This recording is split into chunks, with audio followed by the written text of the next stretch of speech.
మనము రెగ్యులర్ బ్లౌజెస్కి అయితే deep neck బ్లౌజెస్కి 3 inches shoulder అనేది మార్క్ చేసుకుంటాము. బట్ ఈ బోట్ నెక్ బ్లౌజెస్కి వచ్చేసరికి షోల్డర్ విడ్త్ 3 ఇంచెస్ తీసుకోవచ్చు.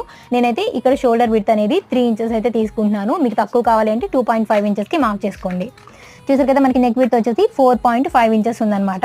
ఈ బోట్ నెక్ డీప్ వచ్చేసి మనం 2 విధాలుగా మార్క్ చేసుకోవచ్చు అండి. మీరు కానీ వెనకాల ఏదైనా డిజైన్ పెట్టాలి అనుకుంటే ఈ బోట్ నెక్ డీప్ వచ్చేసి 3 ఇంచెస్ తీసుకుంటే సరిపోతుంది అనమాట. ఒకవేళ మీరు వెనకాల ఏ డిజైన్ పెట్టొద్దు, మాకు ప్లెయిన్ గా ఉండాలి, బోట్ నెక్ మాత్రమే కావాలి అనుకుంటే 3.5 ఇంచెస్ ఆర్ 4 ఇంచెస్కి అయితే మనం మార్క్ చేసుకొని బోట్ నెక్ అయితే డ్రా చేసుకోవచ్చు. ఇక్కడ చూసారు కదా, నేను ఈ బోట్ నెక్ డెప్త్ వచ్చేసి 3.5 ఇంచెస్కి అయితే మార్క్ చేసుకుంటున్నాను. మనం 4 ఇంచెస్ కూడా తీసుకోవచ్చు అనమాట. ఈ బోట్ నెక్ ని డ్రా చేసుకోవడానికి కూడా మనకి కర్వ్ స్కేల్ అనేది బాగా యూజ్ అవుతుందండి. చూసారు కదా, సింపుల్ గా ఈ విధంగా మనం బోట్ నెక్ షేప్ అయితే మార్క్ చేసుకోవచ్చు.